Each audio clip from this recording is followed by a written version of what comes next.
Добрий уже вечір. Я вітаю вас у студії телеканалу АТR в нашому прямому етері програми «Бугунь» сьогодні. І цю годину її веду я, Айдер Муждабаєв. І в мене для вас дуже добрі новини.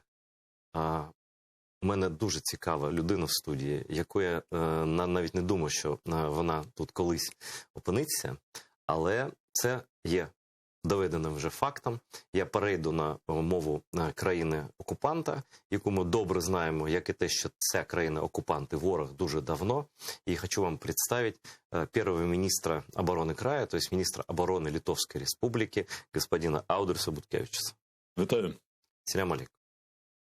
Я про вас много слышал, вижу в первый раз, но я знал всех лидеров Союдиса, правда. Я читал газеты Союдис, газету от Гемимас. За это большое спасибо. Большое спасибо вам за то, что вы разрушили Советский Союз. Но не мы одни.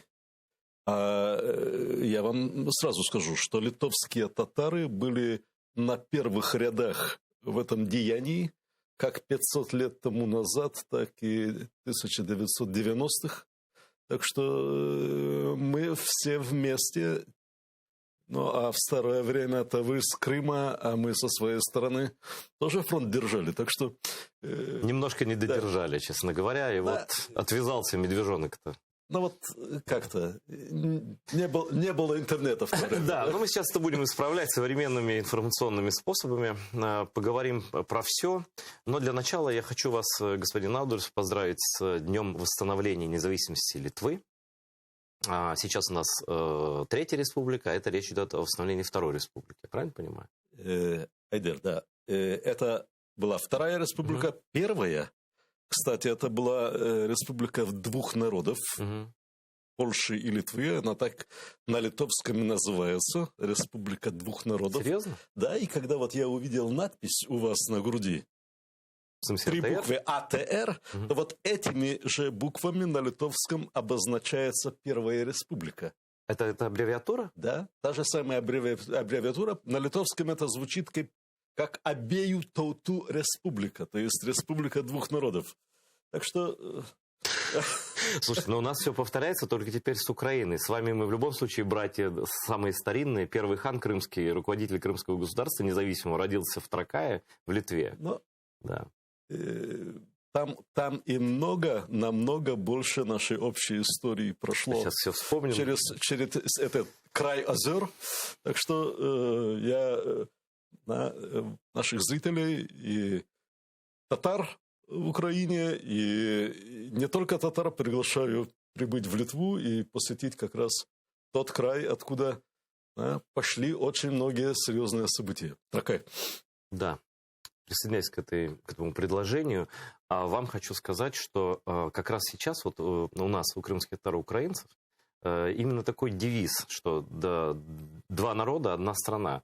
Экимилет, Бырдевлет. Это один из официальных слоганов телеканала АТР и вообще нашего народа. Да? И вы мне такое открытие сделали. Теперь будем знать.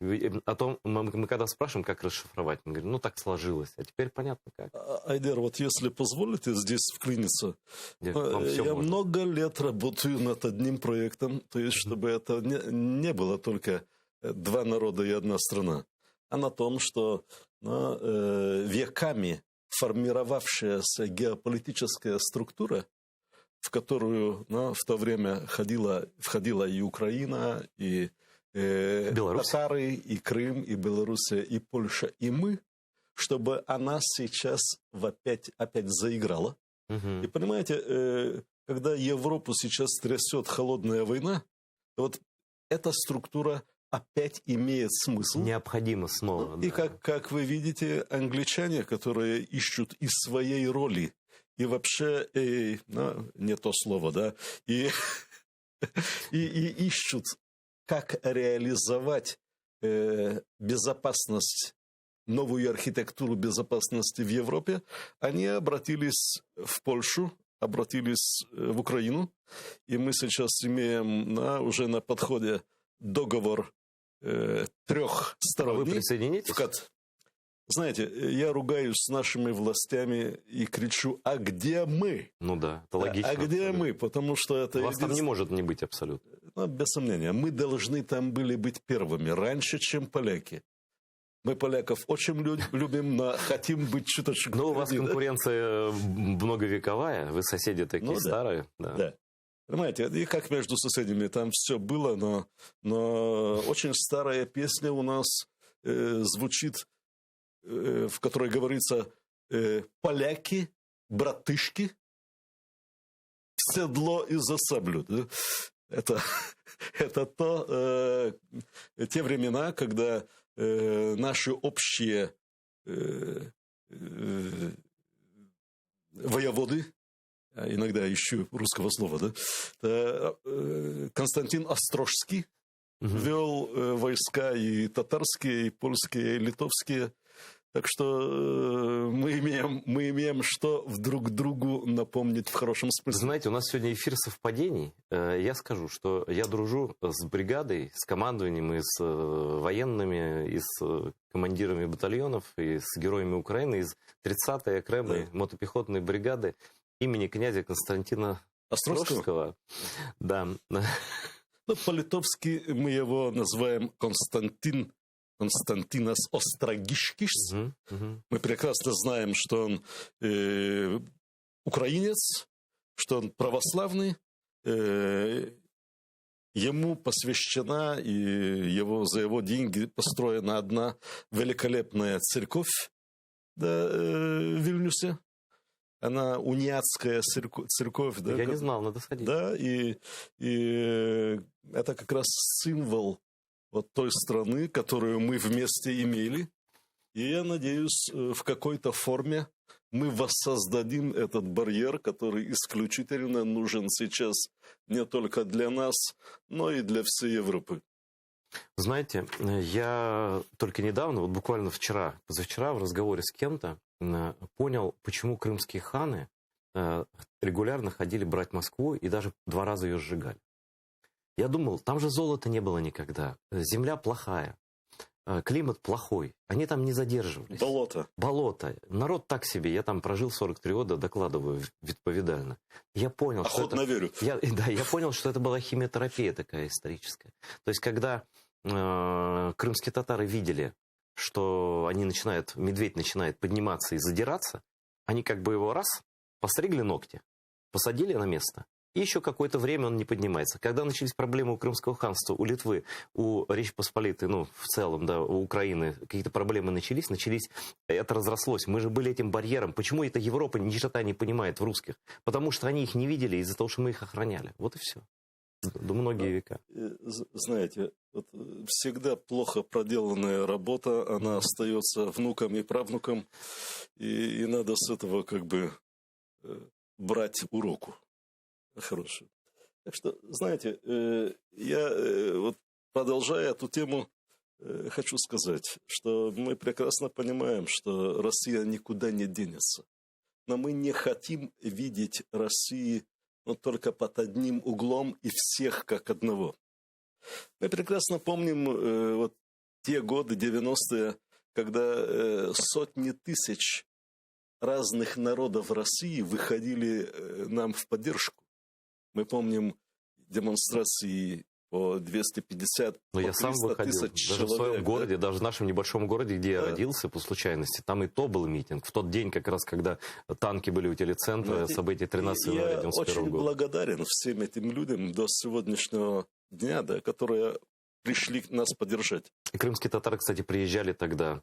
Мне рассказывали наши члены Меджлиса, что они и были, лично там помогали. И я вам больше скажу, у нас служили крымские татары как отдельная единица. Так как у меня есть эта тяга к истории, мы воссоздали военное соединение, которое было татарское, со своим флагом. В смысле, реконструкторцы вот эти? Нет. Я говорю про 90-е годы. Они служили в литовских вооруженных силах. Я не слышал про это. Вот у меня новость. Да, понимаете, татары нам подарили много очень интересного и хорошего. Скажем, вы знаете знаменитые уланы. И польские, и литовские, да? Это фамилия моей прабабушки родовая. Уланова. Да, это Улан. Это полковник. Оглан. Да, это полковник литовско-польских вооруженных сил. Но вообще-то изначально от парень идет, от сыновей парней. Улан это сын.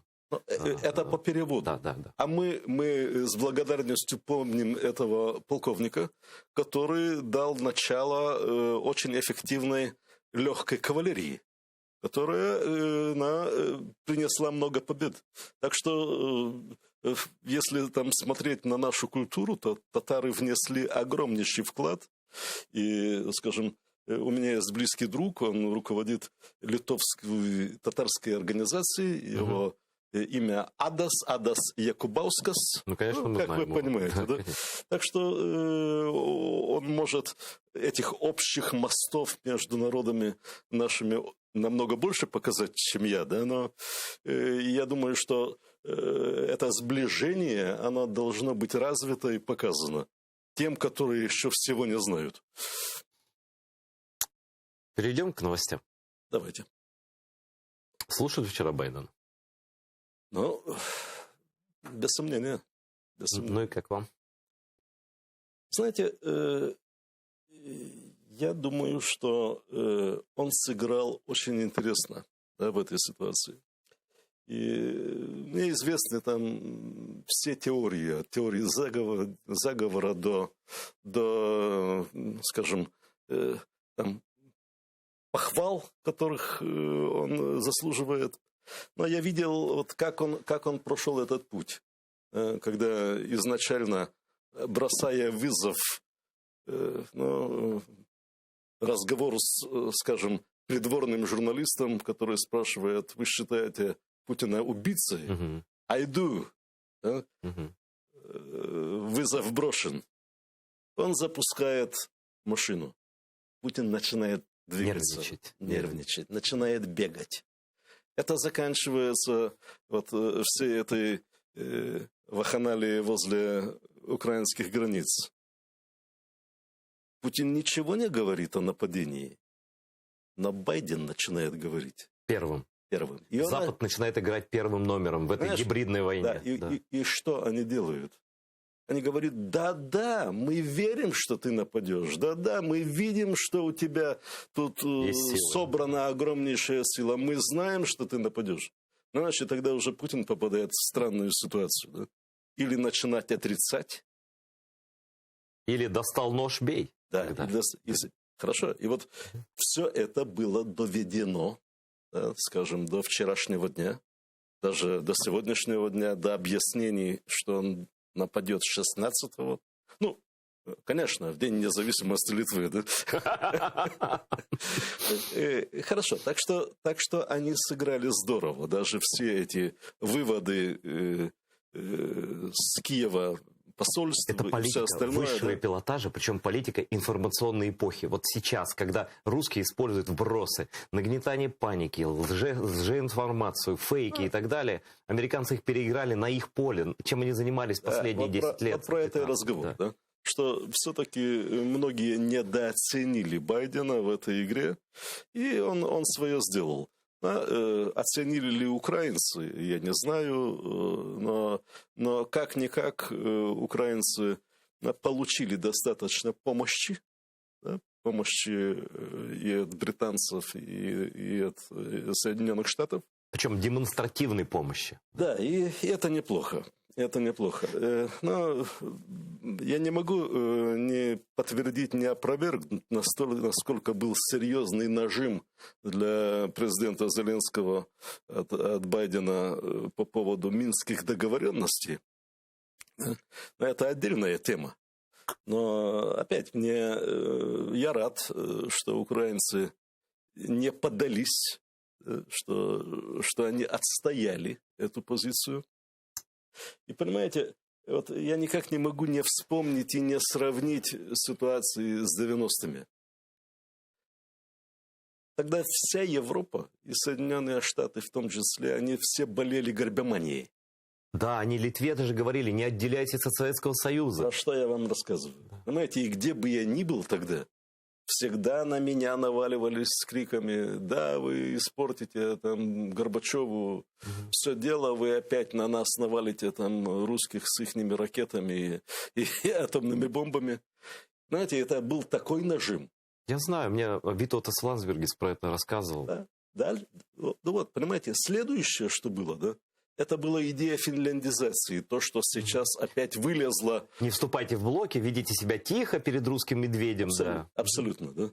И вспоминая это, вот, будучи в Украине, а я последние 8 лет тут постоянно, так что, понимаете, я объяснял, что если вы отстоите позицию, да, они провалятся. И европейцы, да, и американцы, и все, которые кричат. Просто надо стоять, сомкнуть ряды, флаг выше. Да? Это вот единственная старая армейская стратегия. Просто стоять, когда в тебя стреляют. Ну и смотрите, вот что получилось. Да, Украина отстояла свое, получила достаточно большую психологическую, политическую, ну, в каком-то смысле материальную помощь. Так держать. Ну, мы постараемся оправдать надежды литовцев, которые все-таки были острием копья, когда этого зверя Советский Союз убивали. Эдер, нам тогда эстонцы говорили, будем защищаться до последнего литовца. Я вам возвращаюсь сейчас. Будем защищаться до последнего украинца. А вы знаете, я думаю, Аудрис, что логика войны, она вообще не похожа на логику мирного времени. Ну, вам виднее, как министру обороны, тем более первому Литвы, когда вы войска выводили оттуда. Они же не хотели уходить, они сами ниоткуда никогда не уходят, да? Но мне кажется, что... ну, я даже не знаю, как это сказать точнее, они очень сильно сникают сразу, русские, когда видят, что им не уступают. Они такие, вот достал нож, ну бей, ой, я не то имел в виду, в карман положил и пошел. Как будто ничего не было. Ну да. Понимаете, но для того, чтобы вот создать ему понимание, что не испугает, для этого надо очень серьезно работать. Я с восхищением смотрю на многое, что сделано украинскими политиками. Угу. И, знаете, там... У нас их не любят, вы знаете, да, украинских политиков? В Украине не очень любят. Знаете, вот мудрецов, которые знают лучше, полно. Да? Оценить действительно большую проделанную работу надо. И, понимаете, никто лучше не может вас понять, какая позиция реальности действует. И когда там кто-то приезжает, учит, или даже когда учат украинцев люди, ну, скажем, военные, которые 200 лет войны не видели, да, и учат людей, которые единственные понимают, что такое вот столкнуться с таким противником, как Россия. Знаете, что мы делали практически с 2016 года? Мы возили ваших солдат в все страны Европы, делали семинары, особенно в Британию. И они читали лекции там. Да, да. И многие военные после этого говорили спасибо, потому что они первый раз столкнулись с той реальностью, которую показывают украинцы. И так как я в Украине, я должен сказать, знаете, вот ваши технические специалисты по радиоэлектронной борьбе, они единственные в Европе знают, как это надо делать с данным противником. Угу. Я уже не буду говорить про другие ваши специалисты. Вы знаете, у меня есть друг... У вас прекрасная разведка. Знаешь, очень много хорошего. В украинских вооруженных силах. Вы можете оценить со стороны. У нас же всех критикуют. Вы же знаете, Украина тогда 3 украинца, 4 гетьмана и такое прочее. Нет, это не так. Это 3 литовца, 5 партий. Ужас какой. Как там говорится, мы... Одна сапога... 2 сапога пара. Да. Так я хочу договорить. Вот Сергей Собко, герой Украины, он комбриг. Кстати, бывший комбриг 30-ки как раз. Значит, он учился, по-моему, в 16-м году, в 17-м в Соединенных Штатах. Так вот, он на английском языке написал работу, которая там пользуется огромным спросом, потому что он показал реальную практику войны с русскими. Это даже в открытом доступе есть. А сейчас буквально вот перед... теми выходными на меня вышел офицер литовской армии, действующий офицер литовской армии, вот, который попросил литературу для проведения занятий политических с офицерами литовской армии по гибридной войне. Как Крым оккупировали, как вот эти все нюансы, которые были неожиданными для мира даже тогда, потому что никакая война не повторяется. Слава богу, что кто-то забыл надувать щеки и пришел учиться. А учиться в Украине есть вот в военном деле. Угу. Это единственное место, где сейчас надо учиться порядочному европейскому офицеру. Это у вас. Спасибо за эти слова. Я думаю, что всем моим друзьям военным и просто незнакомым будет очень приятно это услышать. Честь имею. Это взгляд литовца и первого министра обороны Литвы. Понимаете, эти учебы, которые не на поле боя, они очень нужны, да, но то, что сделали ваши люди. Знаете, в 2014 году, там, сразу после Майдана, мы с вашими офицерами организовывали первые центры обучения, откуда ребята сразу после Майдана шли на фронт. Угу. Я видел, как украинские полковники ползали по грунту, показывая новобранцам, каким новобранцам, ребятам с Майдана, которые вчера... Не военные, абсолютно разные какие люди. Не военные, понимаешь? Они раньше до этого с презрением смотрели на любое военное дело. Они были менеджерами, они были программистами, компьютерщиками, да. Черт знает чем, да? Кем, но не солдатами. И вдруг это пришло. И ваши офицеры Альфы, я могу многих назвать именами, но не скажу, чтобы не обидеть тех, которых не назову, да? Они просто выполняли работу сержантов. Даже слеза капала у меня, да, когда я видел это. Самые лучшие новости я сегодня получил, как это ни странно, из России. И, как это ни странно, из города Ростова-на-Дону, где очень большая концентрация русских войск. Там понятно, да, почему. И одному моему другу звонит его там сводный родственник, который там живет. Понятно, что они там оболванены пропагандой, понятно, что там в Украине фашизм и ужас. И он ему звонит, говорит, что у вас там за ужас в Украине, новый какой-то страх. Мой друг отвечает, в смысле, какой там, что там у нас еще ужасного произошло? Уже фашисты у власти, уже все там, все как положено. Вот Бандера кругом там всех ест, детей распинает. Говорит, слушай, говорит, у нас тут военные русские ходят, в кафе, в магазинах, мы же слышим, о чем они говорят. Говорит, мы не хотим воевать, нас там поубивают, у них теперь все есть еще. К тому же и стингеры, и и джавелины. Говорит, не дай бог нам отдаст приказ, то есть русские танкисты и пехотинцы знают, что если ты сел в танк, то они знают это просто как военные, и отправился, пересек границу Украины, то с вероятностью там очень огромной, да, то можно сразу прощаться с женой и детьми. Все. Знаете, когда мы там отслеживали возможности русских вербовщиков на ЧВК российские, которые посылались в оккупированные территории, и когда мы видели, как им не везет, как мало людей соглашаются, какие аргументы, вы их сказали. Но теперь это подкреплено паническим страхом перед оружием неминуемого поражения. Я не скажу, что это панический страх. Да? Военные понимают, но они не воевали, такое. В отличие от украинцев. Да, они теоретически понимают, большинство. Но то, что Украина готова защищаться, и то, что там у никого рука не дрогнет, они прекрасно понимают, и это серьезный останавливающий фактор. Как и то, это старая истина, что противник перед тем, как нападет, должен посчитывать потенциальные потери. А то, что вы сможете показать эти потери, да? Сегодняшний мир – это большая деревня, и вы покажете на вашем прекрасном телевидении. Да?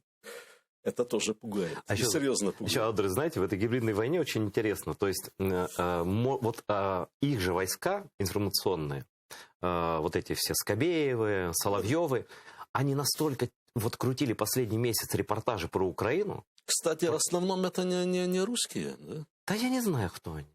Никто просто.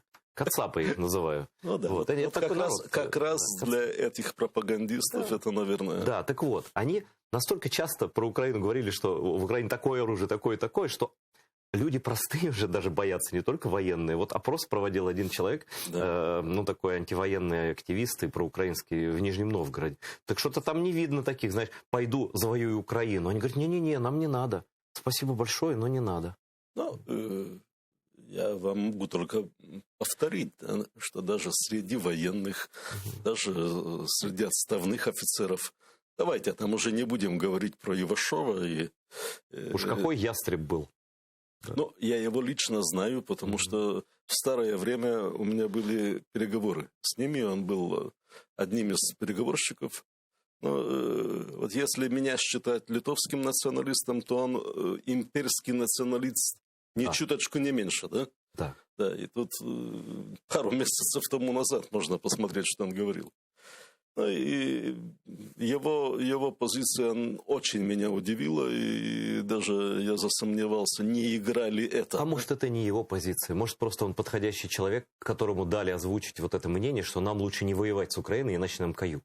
Знаете, я думаю, что вот после многих ударов со стороны Запада по богатым ребятам в России вдруг появилась группировка, которая начала искать, как доносить другую позицию.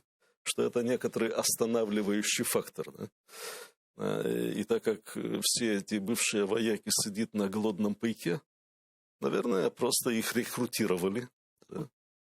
Дали некоторые гарантии безопасности. Но в конце концов, Адрес, это не очень-то и важно. Важно, что это звучит, причем из уст тех людей, которые орали, России нет границ, там, как говорится, границы России там, где можно получить в пятак. Вот. Они там четко устанавливаются. Еще хотел бы вернуться с вами к разговору о логике войны, которая иная, чем мирная логика, да? Абсолютно. Дословно не помню, но Байден сказал, что в случае, если Путин выберет путь разрушения, Америка будет действовать на свой рассуд. Я не знаю уже, как по-русски это, по своему разумению, да? Но, исходя из своих интересов, да? В это может понятие входить все, что угодно вообще. Вообще все, что угодно. А можно я вклинюсь да, здесь? Конечно. Да? Понимаете, есть такое слово unpredictability. Да? То есть по-русски это будет неясно, что может произойти. Да? Неопределенность, да. Невызначенность украинская. Да. И вот Путин, он прекрасно играет на этой теме. Там, нападу, не нападу. Да, и тут Байден его же оружием, его... Абсолютно. Да. Понимаешь? И пока там Байден подавал пасы, что если ты мало там возьмешь, мы не будем вклиниваться, да, и играл вот такими намеками, мы это можем понять и как старание затягивать. Да? Да. Хорошо, ну вот и наконец это необозначенность, да? Это туман войны, это то, о чем все военные теоретики очень любят говорить. Да, я не знал, кстати, это интересно. Да, это, понимаете, это одно из главных понятий с времен Клаузевица, да? С времен Сунцзы, да? Знаешь, то вот это неопределенность. Это вид оружия. Да. То есть это еще, скажем, самое древнее гибридное и медийное оружие. Вот сколько ты выдержишь эту неопределенность? Они же старались брать Украину как раз на этом. Неопределенность. И понимаете, есть особый типаж людей, которые обязательно реагируют на эту неопределенность страхом и паникой. Уже бежали с Украины. Знаешь, и аэропорты загружены, и там... Ну, на самом деле, не очень, но чартеров много было, да. Чартеров понимаете, много, да. Этого не надо бояться. Этого не надо бояться. Звонили и мне, я всем говорил, что этого не надо будет, но приезжайте, дам где спать. Там в моем доме, наверное, если бы все приехали, уже было там... Хорошо, но разговор не про это. Разговор про то, что неопределенность всегда пугает. И это используется как оружие. Сейчас Путин получает тем же самым вооружением, которым нападал на вас. Еще не сильно. Да? Еще он имеет очень много там игр и возможностей. ну, скажем, и с этим признаю, не признаю, да? Мне предлагает мой парламент признать. Но я знаю, что от этого потеряю этот крючок. Минские договоренности, которые он надеется все еще Украину всю с помощью там такие два маниакальные ребята, да? Один хочет смотреть, как там Украина или Зеленский извивается на крючке, а другой хочет заниматься любовью с красавицей в гробу, да? С такими маньяками это очень сложно. Ему придется в пустом гробу заниматься любовью самим с собой. Ну, когда-то, в любом случае. Даже не хочу видеть. И начало этому положено, потому что действительно он был брошен вызов, и вызов принят человеком более опытным в политике, более старшим, и он был брошен с презрением, нападай, вот с таким посылом. Это абсолютно гениально. Вот эта речь простая вроде бы, да, но как она произнесена, это, Байден красавец. Смотрите, вот мы прошли эту фазу, скажем, психологической войны. Здесь уже очень многое сказано. Я сразу хочу акцентировать, что войска не отходят от ваших границ. Это маневрирование. Сейчас пока там все с удивлением смотрят на движение войск. Мне это напоминает старый фильм про Маугли, да, где Питон, он играет перед обезьянами, а те загипнотизированные смотрят. Вот пока все в трансе смотрят там на эти движения, что готовится со стороны России? Знаете, вот мы посмеемся на товарищем Путине, да, но думать, что это простак, нет, конечно. Не стоит. Он очень хитер, да? Он очень коварен, он действительно опасен, и опасность не прошла. Он имеет дело уже с сильной коалицией, с сильным соперником. Айдар, понимаете, он умеет работать с консультантами. У него консалтинговая группа людей, которые имеют мозги на своем месте, существует, он их слышит. Да? Вот там, как выглядит механизм принятия решений, когда-нибудь можем поговорить. Вы знаете, у вас есть догадки по поводу? Потому что это вот как в КНДР же никто не знает, как Ким принимает решения, как в России. Смотрите, не хочу говорить, потому что тогда им будет ясно, как мыслим мы. Да? Да, но, конечно, есть. Это самое главное понять, как решение принимается у противника. Тогда ты можешь предугадать, какие направления будут главными. Слушайте, так что вот я хочу закончить это место. Это очень серьезный противник. Во многом в Европе ему нету равных. И за 20 лет он отточил оружие. Не только физическое оружие, но и оружие игры. Да? И смотреть на него так с презрением или как на несерьезного человека, ой, как нельзя. Наоборот, надо ценить противника. Но я вам другое скажу. Даже ваши молодые политики, да, они показали способность держать позицию и выигрывать разные столкновения, чего я желаю и в других битвах, которые будут. Так что тут не то, что ничего не потеряно. Наоборот, просто надо с уважением смотреть на танец питона, но не дать себя загипнотизировать. Но тут даже не стыдно будет сказать, что некоторые политики, может быть, зеркально чему-то научились у Путина, раз ты так себя ведешь. А как же? Да. Дай бог. Да. Понимаете, я не скажу, что я, скажем, там, любитель вашего политики, вашего президента, или что я как-то близок кому-то там, или бывшему, или сегодняшнему президенту. Но он научился. Если можно сказать, что научиться стоять, когда по тебе стреляют, это очень и очень большая ценность, то он этому научился. Но нужно сказать не только про него, а вообще и про прошлого президента, который совсем другой, чем был раньше. Да. И про политикум в целом, и про как бы сведомость, сознательность элит, и про депутатов, и про просто общество в целом. Я думаю, что вот именно сейчас Украина вместе с Америкой послала такой сигнал Путину, что никто отступать перед тобой не собирается. И я вот все-таки вернусь к логике войны, к тому, что я думаю, что если он решится вот на такие разрушительные действия, выбор такой сделает, как сказал Байден, если, да, то эта война в любом случае перерастет в войну не только России с Украиной. Ну, смотрите, этого никто не хотел бы, да? Ну так это так и говорится. Даже, мы не хотим, даже, но если... И даже когда я смеюсь, что будем защищаться до последнего украинца, да, в этом есть большая часть истины. Так мыслят европейцы. Но не все. Потом и даже в Германии не все, и во Франции. Я думаю, что видите, добровольцы приедут. Я здесь сижу, да, и делаю свою работу, исходя из понимания, что это главное поле битвы сейчас в Европе. Мир, карта Европы рисуется сейчас здесь. И рисуется там украинскими мастерами и украинской кистью. Причем она рисуется с Майдана еще. Просто этого не замечали долго. Ну, да. Мы замечали и мы знали. Да вы вообще все знаете, что, литовцы. С вами прям неинтересно. Вы все знаете. Литовцы. Да.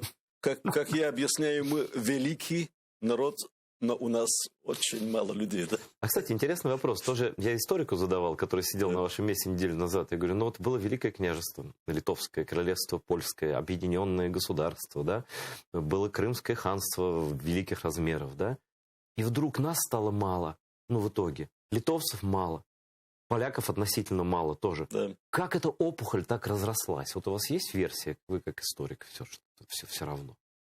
Мы дали ему разрастись само? Телевидение виноват. Да не, ну это же было еще до телевидения. Ну мы поняли друг друга. Да, я имею свое видение этой ситуации, но тут уже надо делать большую историческую экскурсию.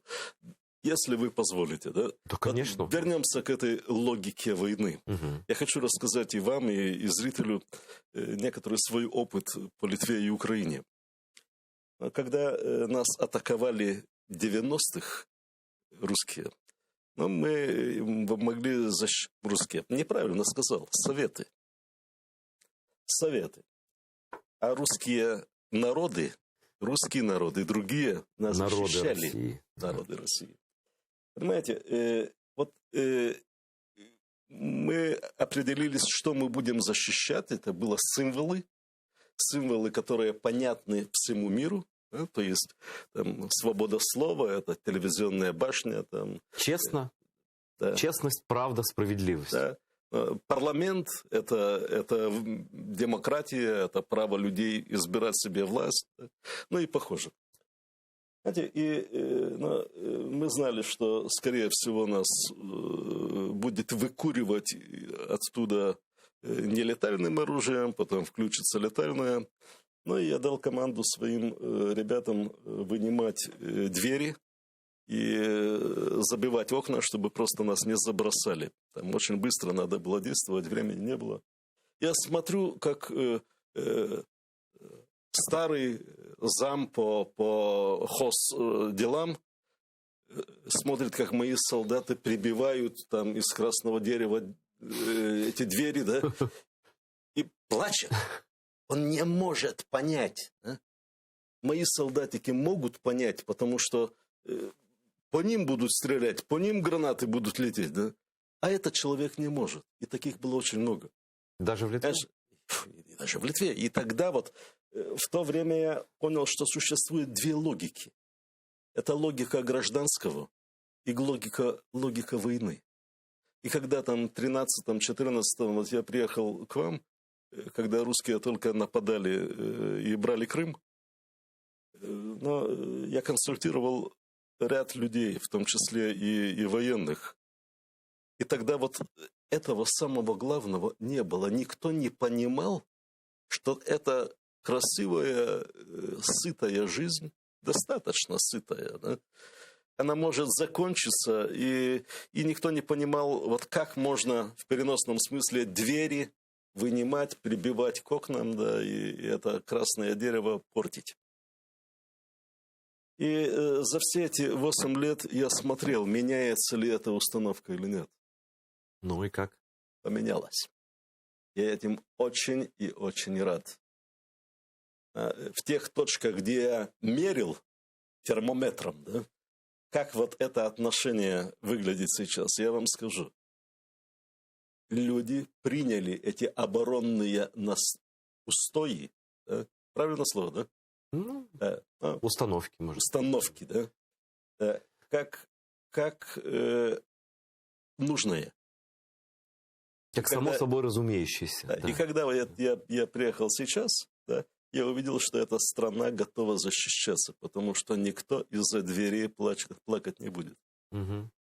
Это вот, хороший образ. Да, вот когда вы говорите о логику военную и логику гражданскую, вот эта перемена, она очень важна, когда ты стараешься понять, готова ли страна защищаться. Так что мой диагноз ясен. Украина готова. Хорошо, можно спросить тогда, а Литва насколько готова? На 40%. 40% людей пойдут защищаться с оружием в руках. Так это ровно как в Украине. Ну, да. Откуда быть по-другому? Вы думаете, украинцы и литовцы отличаются чем-то? Кухня та же самая. Да? У нас нет цепелинов. Если кто не знает, загуглите. Литовские цепелины. Это еврейское блюдо. Все остальное то же самое. Да? Это блюдо времен Первой мировой войны, кстати говоря. Ну да, потому что граф Зеппелин прилетел, да, со своими дирижаблями. Это самая вкусная и вредная еда. Абсолютно. Самые вредные из вкусных, самые вкусные. Ее делали литовские евреи, как в Украине, так и в Литве. Евреи жили за седлой оседлости. Мы просто переняли у них, ну и сделали национальным блюдом. Но только у вас оно осталось, его нигде больше нет. Ну, приезжайте в Литву. У нас в Киеве есть один ресторан, где по пятницам готовят цепелины. Я не буду их рекламировать, просто так вот. С литовским пивом или... Да. Абсолютно. Ну, тогда можно. Хорошо. С вашего дозвола я завитаю туда в пятницу. Но пиво без водки – это деньги на ветер. Не будем в тему углубляться, копать ее дальше. Хорошо. Что еще хотел обсудить? Вот если все-таки Путин решится, да, вы как человек, который понимает логику войны, какие шаги, вот что кроется за этой фразой Байдена, мы будем действовать на свое усмотрение. Что может гипотетически от мала до велика, да, это значит, как со стороны Америки, со стороны Литвы, Польши, вот этих стран-союзников. Ну, от Германии с Францией мы особо ничего не ждем, лишь бы не мешали. Как бы, да? Как вы думаете? Знаете, не хочу быть банальным, не хочу говорить про санкции, да. Не хочу что-нибудь поинтереснее, пожалуйста, с военной точки зрения. Смотрите, я думаю, что, во-первых, вы получите очень большую политическую и психологическую помощь. То есть все будут понимать, с кем мы воюем, абсолютно, что мы правы. Абсолютно. И вот если уж так говорить про господина Путина, то все, что он не делал там с 2013 года, он делал в пользу Украины. Но я уже не буду рассказывать, кто начал и кто инициировал Майдан. На это у меня есть не только там свои Янукович мнения. По звонку Путина. Причем он звонил ему, когда Янукович был в здании музея Литовского, когда там была встреча вот эта. Да. Когда он отказался от его интеграции. А я был здесь, на Майдане. Я прекрасно знаю, что это была идея, что Янукович вовремя пригласит других членов СНГ, помочь ему справиться с ситуацией. Вот эта ситуация Токаева, да, они же все делают через скалку, они не мыслят очень, очень глубоко. Вот с того момента то, что он не делал, то есть он практически создал украинское государство, которое начинало смотреть в отношении России не по этим екатерининским нарративам. Он создал украинскую армию. Я был в кабинете министра обороны 8 марта 2014 года. Понимаете, я прекрасно знаю, как выглядела ситуация в украинских вооруженных силах. Угу. И практически за несколько лет Россия через свои агенты влияния была уничтожившей украинские вооруженные силы.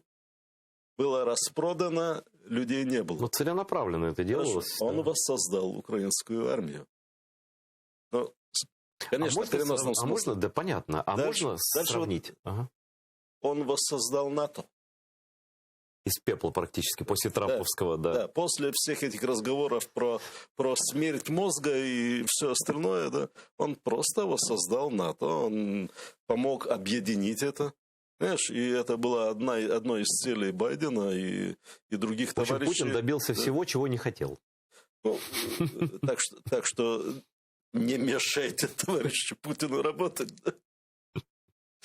Просто надо стоять и не дать даже возможности подумать, что Украина слаба, что Украина не может защититься. Вот вы уже в этом получили очень большую помощь. Дальше смотрите, вот то, о чем Байден прямо не сказал, но что уже начинает работать. Вот этот тройственный союз. Угу. Многого не может делать НАТО, кое-чего не может делать Соединенные Штаты. Но есть Британия, союзник, друг. Да. Есть прекрасное начало подписи на договоре о стратегических отношениях. Ну, там между Украиной и США. Там такая декларация хороших желаний. Но это открывает двери для следующего документа. Для союзника не в НАТО, да, главного американского союзника. И я думаю, еще чуточку товарищ Путин постарается, и вы это получите. Да, я тоже так думаю. Не мешайте ему. А это уже другой статус. И тут не надо рассказывать все эти сказки, да, про Афганистан, про все остальное, да, про китайцев. Этот статус очень многое даст в оборонном смысле Украине, и его надо достигать. Это цель. Я согласен с теми, что там, если ситуация очень жестко не поменяется, Украина в НАТО вступит не так быстро, как хотелось. А вот этот статус, то есть главного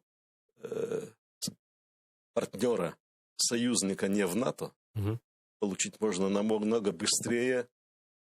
Кстати, про НАТО, да? Знаете, первый раз я там перешел в двери в НАТО, было начало 92-го года. Ну, там уже были такие времена. Зашел в кабинет генерального секретаря. Потом он приехал в Литву, это 92-й год. И знаете, когда Литва получила членство, это 2004 год. Угу. Это, считай, 12-13 лет постоянной работы. Причем не было споров же в Литве. Это была политическая воля единая. Ой, было всего. Да? Было всего, да. Понимаете, вы видите Литву как... Я идеализирую Литву сразу. Как некоторый монолит, да. Но и сейчас мы имеем тоже проблематику, и не маленькую, и не все, которые там сдалека кажутся большими патриотами, таким являются. Угу. Но вы идете в направлении вот НАТО там, с готовностью вступить только 8 лет. Ну да, с единой волей такой, да. Да. Так что... Давайте, раз мы терпели, я так шучу, конечно, я хочу, чтобы вы были как можно быстрее, да? Но всему есть свое время, еще надо работать. Слава богу, ушла Ангела Меркель, да? Да. Посмотрим, что случится в Франции. Надо дорабатывать, надо с соседями дорабатывать, надо работать и очень долго с теми, которые будут основными вашими противниками по вступлению в НАТО. И даже если вы не вступите в НАТО, то все другие механизмы, которых надо запустить, тоже стоит того, чтобы их использовать. Я не думаю, что американцы придут сюда со своими солдатами, да? Но то, что они сделают все, чтобы были задействованы эти механизмы, этого точно хватит. Ну да, это могут быть разведные данные, целенаведения, это может быть все что угодно. Понимаете, Эйдар, вот в 1946 году Черчилль произнес, что железный занавес спускается на Европу. Угу. Сейчас этот железный занавес опять потихонечку спускается. Но по другой уже линии. Да. И Путин решает задачу. Вот он уйдет ли в ту сторону?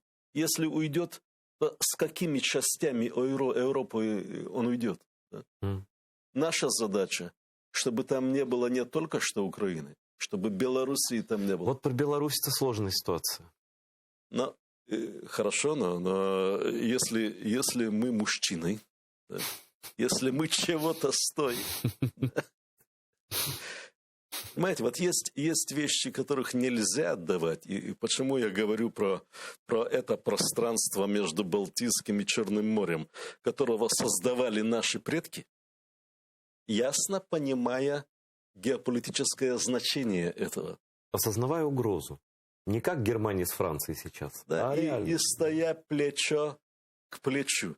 Вот это литовско-татарская дружба, да, когда наши князья охранялись вашими войнами, да, когда... Высшая степень доверия, кстати. Да. А не то слово, понимаешь, это не только доверие и уважение, это просто понимание, что существует возможность показать вот этому далекому соседу, да, что чего стоит, что в случае там битвы ты будешь плечо к плечу и не дашь шага назад. Ой, слушайте, понимаете, вот в чем суть? Понимаю, абсолютно да, понимаю. Что твой князь не убежит. Угу. Да?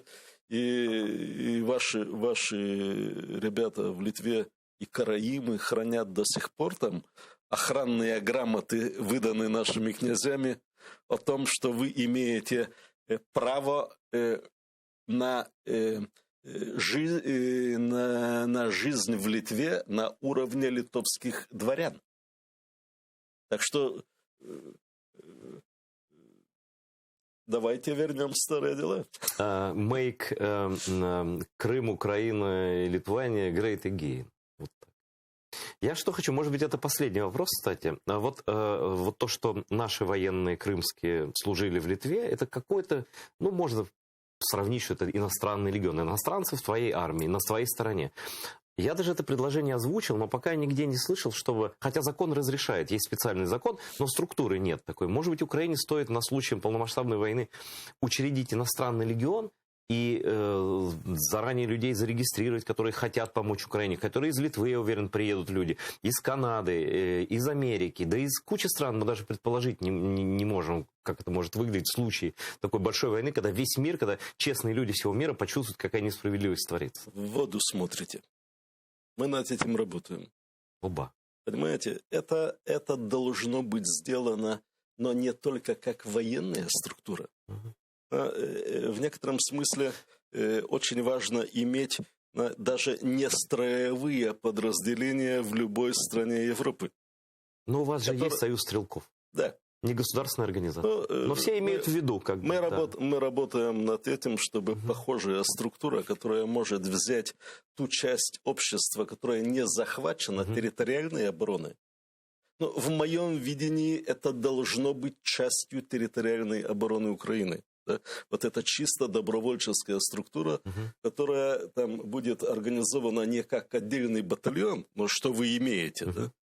Но которая будет иметь структуру по всем регионам и которая будет управляться с одного центра, но в которой будет этот добровольный компонент. Да. Да? на случай большой войны. Да, и очень много людей, которые не могут быть строевыми, которые не могут быть организованным резервом армии. Но стреляют при этом так, что... Они могут внести огромнейшую лепту, и мы работаем над этой идеей. Спасибо огромное, Аудрюс. У нас, к сожалению, и заканчивая этот наш разговор, хочу сказать, что есть идея использовать гражданских лиц для так называемой civilian-based defense. Это специальная логика, да, это логика, которая основывается на мысли, что любая власть, она зависит от согласия людей слушать то, что власть хочет.